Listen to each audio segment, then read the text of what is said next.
Selamat atas, the future starts now. Ready, set, future, go! Assalamualaikum warahmatullahi wabarakatuh. Salam semangat untuk siswa-siswi kelas 12 yang sedang mengikuti kegiatan kokurikuler. Anak-anak, pada kesempatan kali ini Ibu akan mengulas sedikit tentang pengolahan data hasil survei. Nah, sebelum kita memasuki pengolahan data, kita mungkin terlebih dahulu memahami apa itu statistika. Anak-anak, sebenarnya statistika ini sudah kalian pelajari mungkin sejak di bangku sekolah dasar ya. Jadi statistika itu adalah ilmu yang membantu kita mengumpulkan, mengatur, dan memahami banyak data. Tujuannya itu adalah mencari pola, membuat perkiraan, dan mengambil keputusan yang lebih baik dari data tersebut. Nah, dalam pengolahan data survei, statistika ini sangat penting untuk kita pahami. Ya, kenapa? Karena setelah data survei terkumpul, statistika yang akan membantu kita merangkum sehingga mudah dimengerti. Ya, seperti misalnya kita bisa melihat rata-rata usia atau persentase jawaban tertentu. Bahkan kita juga bisa menemukan hubungan atau korelasi antar data. Anak-anak, dengan statistika, data yang mentah itu bisa berubah menjadi informasi berharga untuk menentukan keputusan yang tepat. Nah, jadi memahami statistika ini sangat penting ya. Nah, kenapa sih statistika itu penting untuk survei? Yang pertama itu statistika bisa membantu menemukan pola atau disebut tren ya, yang tersembunyi di dalam data. Yang kedua, memastikan apakah hasil survei benar-benar penting atau hanya kebetulan. Yang ketiga, membuat kesimpulan untuk kelompok yang lebih besar, bukan hanya responden survei. Yang keempat, menyajikan hasil survei dengan jelas menggunakan grafik dan angka. Nah, ada beberapa istilah-istilah penting di statistika yang Ibu rasa kalian sudah memahami atau sudah tahu beberapa. Karena statistika ini sudah kalian pelajari di mata pelajaran matematika dari SD, di SMP, dan juga di SMA. Yang pertama adalah istilah variabel. Apa sih variabel itu? Variabel itu adalah ciri atau sifat yang nilainya bisa berbeda-beda, misalnya usia atau jenis kelamin. Dan ada dua jenis utama, yaitu ada variabel independen dan ada juga variabel dependent. Apa itu variabel independen? Variabel independen adalah variabel mandiri atau variabel bebas, yaitu variabel yang mempengaruhi. Nah, sedangkan satu lagi yaitu variabel dependent. Variabel dependent ini variabel terikat atau variabel yang dipengaruhi. Contohnya nih, dalam survei akan diteliti pengaruh jam belajar terhadap nilai ujian. Nah, berarti yang dipengaruhi adalah nilai ujian. Nilai ujian disebut variabel dependent. Sementara yang mempengaruhi nilai adalah jam belajar. Maka jam belajar itu disebut variabel independen. Ya. Nah, yang kedua ada istilah responden. Siapa responden? Responden itu orang yang menjawab pertanyaan dalam survei kamu nanti. Contohnya, setiap siswa yang mengisi kuesioner itu dia disebutnya responden. Oke? Yang ketiga, populasi atau sampel. Nah, populasi itu adalah semua kelompok yang ingin kamu teliti, misalnya semua siswa di sekolah atau seluruh siswa kelas 10, seluruh siswa kelas 11 gitu ya. Nah, lalu sampel itu apa? Sampel itu adalah contoh atau sebagian kecil dari populasi. Misalnya nih, kita ingin meneliti siswa kelas 11. Nah, kita ambil sampel mungkin 1 atau 2 kelas dari kelas 11, seperti itu ya. Ini contohnya gini, semua mahasiswa di Universitas A. Nah, itu adalah populasi. Nah, sementara yang menjawab kuesioner nanti adalah 100 orang. 100 orang mahasiswa dari Universitas A. Nah, 100 orang inilah yang disebut sebagai sampel. Ya, Ibu yakin kalian pasti sudah memahami dan bisa membedakan ya. Berikutnya ada istilah data kualitatif dan data kuantitatif. Apa itu data kualitatif? Data kualitatif adalah data yang berupa deskripsi atau kata-kata, jadi bukan berupa angka ya. Jadi ini seperti pendapat. Nah, data kuantitatif itu yang berupa angka ya. Data kuantitatif adalah data yang berupa angka dan tentunya bisa diukur. Contohnya usia, tinggi badan, nilai ujian, seperti itu ya. Contoh nih dalam survei, jawaban suka karena warnanya indah. Nah, itu kualitatif karena dinyatakannya dengan kata-kata, bukan dengan angka, dan tidak bisa terukur ya, tidak terukur. Sementara misalnya nih usia 15 tahun. Nah, ini kuantitatif ya, karena dinyatakan dengan angka. Yang berikutnya anak-anak pasti sering dengar ya, ini frekuensi. Apa itu frekuensi? Frekuensi adalah jumlah atau banyaknya hal itu muncul dalam data ya. Misalnya nih, dari 25 responden yang memilih setuju, ada dari sekian responden yang memilih setuju ada 25, maka frekuensi setuju adalah 25, seperti itu. Jadi banyaknya ya, banyaknya. Oke, kita next ya. Ada lagi istilahnya skala pengukuran.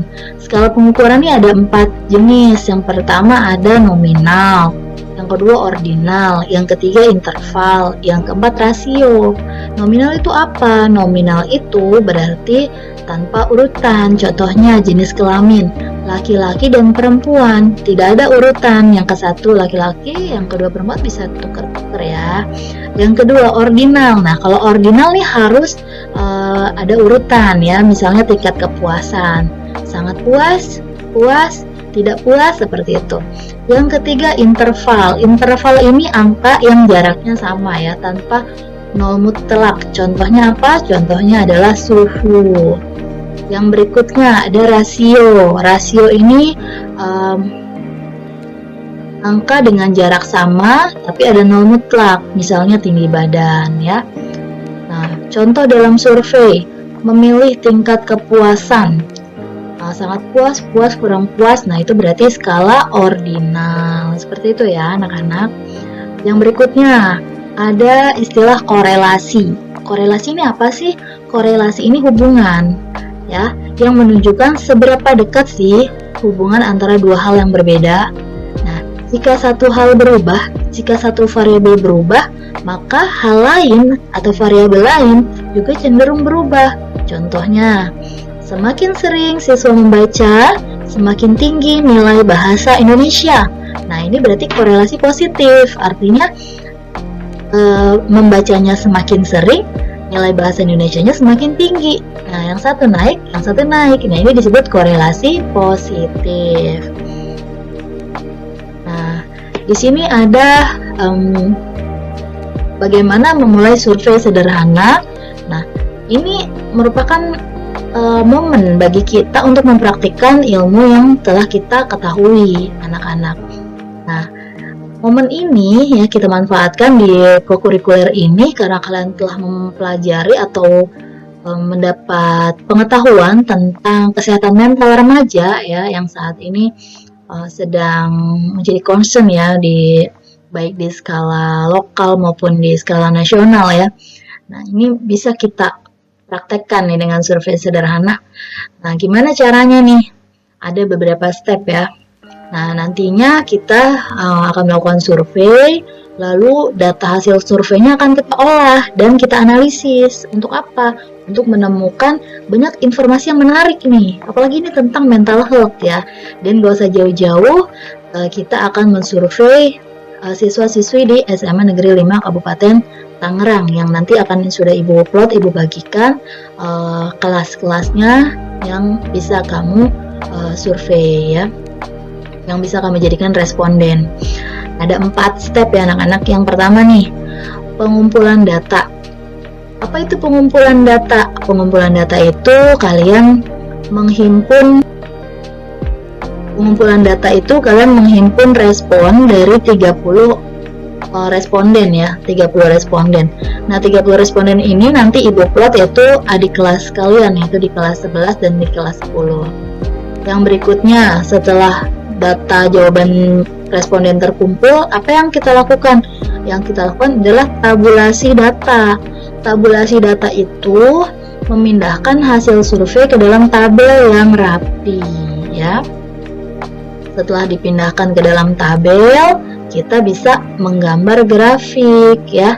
Menggambar grafiknya itu untuk kegiatan kali ini kita menggunakan scatter plot. Apa itu scatter plot? Scatter plot adalah diagram pencar yang bisa untuk mendeteksi apakah ada hubungan antara dua hal yang berbeda, ya, antara variabel yang satu dengan variabel yang lain, ya. Di sini kita menggunakan dua variabel, yaitu variabel X sebagai variabel independen dan variabel Y sebagai variabel dependen. Nah, langkah terakhir kita melakukan interpretasi hasil. Nah, interpretasi hasil itu apa? Interpretasi hasil adalah membuat kesimpulan dari grafik scatter plot yang sudah kalian buat. Nah, nanti bagaimana sih cara bacanya? Kita akan bahas, ya. Oke, yang pertama dulu nih, pengumpulan data. Oke, targetnya minimal 30 responden, ya. 30 responden aja, oke. Nah, kamu harus punya dua variabel. Nah, nanti kamu pilih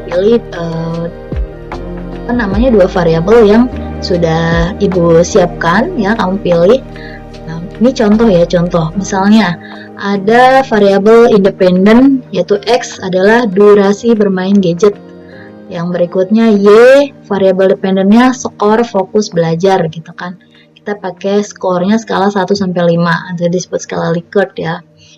Nah, ini bisa dilakukan dengan wawancara, bisa juga kita dengan membuat kuesioner, menyebar kuesioner, seperti itu. Ya, bahkan bisa dilakukan secara online, yaitu dengan menyebarkan link Google Form, ya. Jadi kuesionernya dibuat menjadi e-rubrik atau kuesioner digital dengan Google Form. Itu untuk memudahkan kalian juga, ya. Tapi itu opsional, bisa melalui digital dengan Google Form, bisa juga dengan manual, yaitu dengan kuesioner yang kalian gandakan atau di fotokopi anak-anak. Nah, di contoh ini ada dua variabel yang akan diteliti, yaitu variabel X sebagai variabel bebas atau independen. Ini adalah durasi bermain gadget. Nah, ini dinyatakan dalam jam. Ini dalam contoh, ya. Ini hanya contoh, dinyatakan dalam jam. Sementara Y sebagai variabel dependen, skor fokus belajar ini dinyatakan dengan skor skala 1 sampai 5. Nah, anak-anak, ini sekali lagi Ibu sampaikan ini adalah contoh, ya. Karena nantinya survei yang akan kalian lakukan akan diplot untuk variabel X dan Y ini keduanya dalam skala 1 sampai 5, ya. Supaya kalian bisa menyamakan persepsi. Jadi Ibu sampaikan di awal seperti itu, ya. Nah, di sini ini untuk variabel X-nya, ya. Ini kan di faktor yang kita duga mempengaruhi si tingkat fokus belajar, gitu. Pertanyaannya misalnya, berapa jam rata-rata kamu menghabiskan waktu di gadget setiap hari untuk sosmed dan game? Nah, nanti ada jamnya nih, apakah 2 jam, 3 jam, dan seterusnya.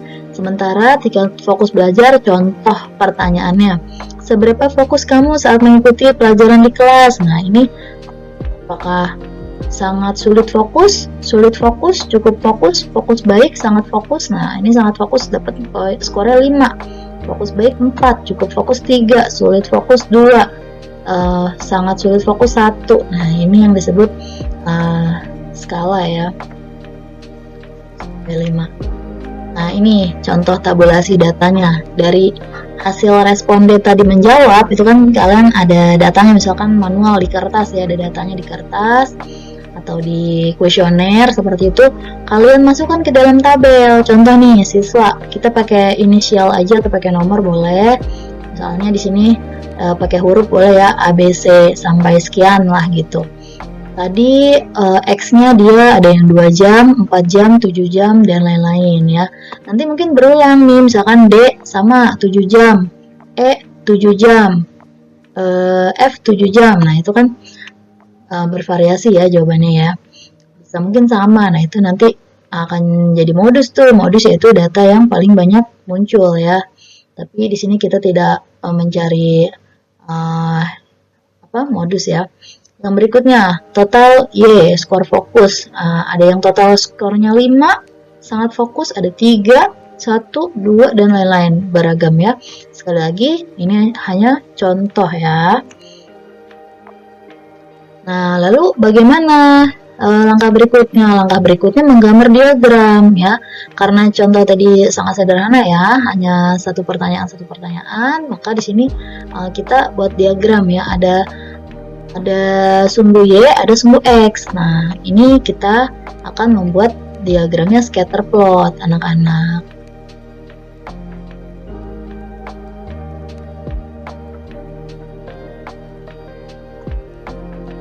Berikutnya scatter plot ya. Dalam statistika, scatter plot dianggap sebagai alat serbaguna untuk visualisasi data.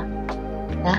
Nah, ini cocok untuk menganalisis hubungan antara dua variabel dan efektif meskipun digunakan untuk jumlah yang besar. Jadi nanti ada dua sumbu, ini sumbu Y, ini sumbu X, anak-anak. Nah, gimana cara bikinnya? Ini contoh cara membuat scatter plot. Contoh, variabel X jumlah total skornya berapa nih? Ini responden 1, responden 2, ada 5 responden misalnya ya. Untuk variabel Y jumlah total skornya berapa? Kita masukkan di Y. Lalu kita akan mendapatkan koordinat. Apa itu koordinat? Koordinat adalah X, Y. Contoh yang baris pertama 0,1. Oke, kita masukkan ke dalam diagram scatter plot 0,1. X-nya 0, Y-nya 1. Kita beri titik di sini ya. Lalu yang berikutnya X-nya 1, Y-nya 3. Koordinatnya 1,3. 1,3. X-nya 1, Y-nya 3. Kita beri titik. Dan berikutnya 2,5. 2,5. Beri titik. 3,7. X-nya 3, Y-nya 7. Beri titik. Berikutnya 4,9. X-nya 4, Y-nya 9. Beri titik. Nah, maka akan muncul sebuah rangkaian titik-titik yang membentuk suatu pola tertentu ya. Kalau seperti ini polanya naik ke kanan makin naik, maka dia disebut memiliki korelasi yang positif. Tapi nanti akan dijelaskan lagi tentang hubungan ya. Nah, ini interpretasi hasil ya. Interpretasi hasil kita bisa membuat kesimpulan dari bentuk-bentuk yang terbentuk ya. Contoh nih, korelasi positif. Ketika titik-titik pada scatter plot ini miring ke atas dari kiri ke kanan, seperti yang tadi ya, ini menunjukkan korelasi positif. Contohnya, misalnya X latihan fisik, Y kestabilan emosi. Berarti makin rajin olahraga, makin stabil emosinya, gitu ya. Berikutnya, ada juga yang miringnya ke bawah, makin ke kanan dia makin turun. Artinya apa? Artinya yang satu naik, yang satu turun ya. Durasi bermain medsos dengan konsentrasi belajar. Semakin banyak bermain medsos, maka konsentrasi belajar justru semakin rendah gitu. Oke anak-anak. Jadi X-nya ini makin jauh kan, makin besar nilainya ya. Kalau ke kanan kan makin besar nilainya. Y-nya justru makin turun gitu. Itu namanya korelasi negatif ya. Berikutnya, interpretasi hasil untuk yang seperti ini polanya, acak, tersebar acak, tidak membentuk miring ke bawah atau miring ke atas ya, tapi tersebar acak seperti ini artinya apa? Artinya tidak ada korelasi ya, tidak ada hubungan langsung antara dua variabel yang diteliti. Bagaimana nanti Bu jika hasil survei kita bentuknya acak seperti ini? Ya tidak apa-apa, tapi nanti kalian harus membuat kesimpulan atau interpretasi hasil yang sesuai dengan titik-titik atau dengan scatter plot yang kalian sudah buat atau yang sudah kalian olah dari data yang tersedia. Tidak apa-apa jika di kesimpulan adalah tidak ada hubungan langsung, it's no problem. Oke anak-anak.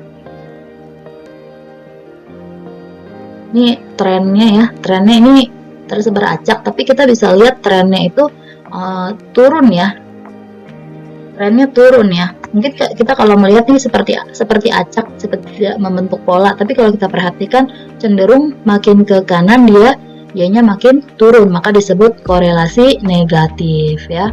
Ini adalah visualisasi scatter plot interaktif ya jika kita menggunakan aplikasi gitu. Oke, anak-anak, mungkin demikian informasi dari Ibu terkait dengan materi kali ini ya. Berikutnya untuk pengolahan data nanti akan Ibu jelaskan di video yang berikutnya. Oke anak-anak, di video yang part 2 ya. Oke, terima kasih, tetap semangat. Wassalamualaikum warahmatullahi wabarakatuh.